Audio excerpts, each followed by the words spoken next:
বহু বছর ধরেই পূর্ব এশিয়ার দুই দেশ জাপান ও চীনের মধ্যে বন্ধুত্বপূর্ণ সম্পর্ক। পারস্পরিক বাণিজ্য ও সাংস্কৃতিক বিনিময়ে বেশ দৃঢ় অবস্থানে বেইজিং ও টোকিও। যুক্তরাষ্ট্রের পরই জাপানের দ্বিতীয় রপ্তানিকারক দেশ চীন। 2024 সালে জাপানের কাছ থেকে 125 বিলিয়ন মূল্যের পণ্য কিনেছে বেইজিং।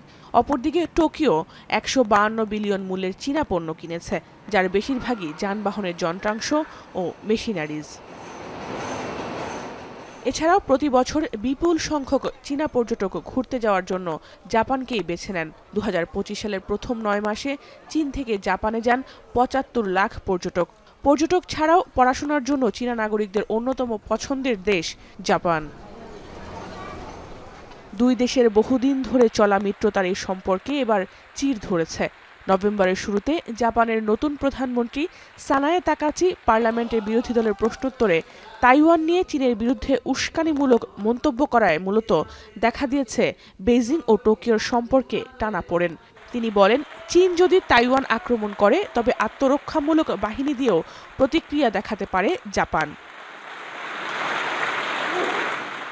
তাইওয়ান ঘেঁষা তাকাইচির এ ধরনের মন্তব্য ঘিরে শুরু হয়েছে তুমুল বিতর্ক। খোদ জাপানের নাগরিকরাই বিরুদ্ধে অবস্থান নিয়েছে তার। ক্ষমতা গ্রহণের 1 মাসের মধ্যে তাকাইচির এ ধরনের মন্তব্যে কমেছে জনপ্রিয়তাও। তাকাইচির এই মন্তব্যের জেরে এরই মধ্যে শুরু হয়েছে দুদেশের বাণিজ্য যুদ্ধ। টোকিও থেকে মুখ ফিরিয়ে নিয়েছে বেইজিং। বাণিজ্যের লাগাম টানতে বহুমুখী পদক্ষেপ নিয়েছে চীনা সরকার। জাপানের পর্যটন খাত ধসিয়ে দিতে এরই মধ্যে দেশটির উপর ভ্রমণ নিষেধাজ্ঞা জারি করেছে বেইজিং। জাপানগামী যাত্রীদের সেখানে না যেতে উৎসাহী করছে 3টি চীনা এয়ারলাইন্স। এক্ষেত্রে তাদের টিকিটের মূল্য ফিরিয়ে দেওয়ার ঘোষণা দিয়েছে তারা। শুধু তাই নয়, শিক্ষার্থীদেরও জাপানে না যেতে হুঁশিয়ারি করছে চীনা কর্তৃপক্ষ। দুদেশের বিরোধ এরই মধ্যে আঞ্চলিক সহিংসতার শঙ্কা বাড়িয়েছে। গেল রোববার থেকে পূর্ব চীন সাগরের কয়েকটি দ্বীপপুঞ্জে টহল দিচ্ছে চীনা কোস্টগার্ড। দুদেশই যার মালিকানার দাবি করে। তবে চীনের এই উদ্যোগকে আন্তর্জাতিক জলসীমা আইনের লঙ্ঘন বলে দাবি জাপানের। চীন জাপানের বৈরী সম্পর্কে ছাপ পড়েছে সাংস্কৃতিক অঙ্গনেও। গেল সপ্তাহে জাপানের 2টি চলচ্চিত্রের প্রদর্শনী নিষিদ্ধ করেছে চীন। বন্ধ করে দিয়েছে কনসার্টও। এমনকি জাপানিজ সি ফুড খাবারেও দিয়েছে বিধিনিষেধ।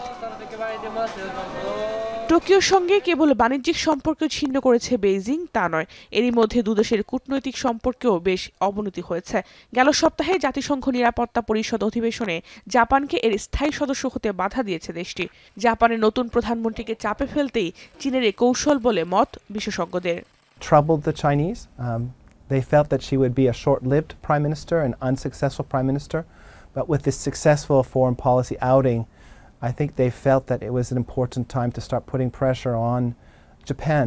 জাপানের বিভিন্ন মহল থেকে তাকাইচির এই মন্তব্যের জন্য চীনের কাছে ক্ষমা চাইতে বলা হলেও নিজের অবস্থানে বেশ অনড় জাপানের নতুন এই প্রধানমন্ত্রী। জাহানারা ভুঁইয়া, এখন বিশ্ব। শিয়া বাটার ও ভিটামিন ই সমৃদ্ধ লিলি বিউটি সোপ, তারুণ্যময় উজ্জ্বল ত্বকের জন্য।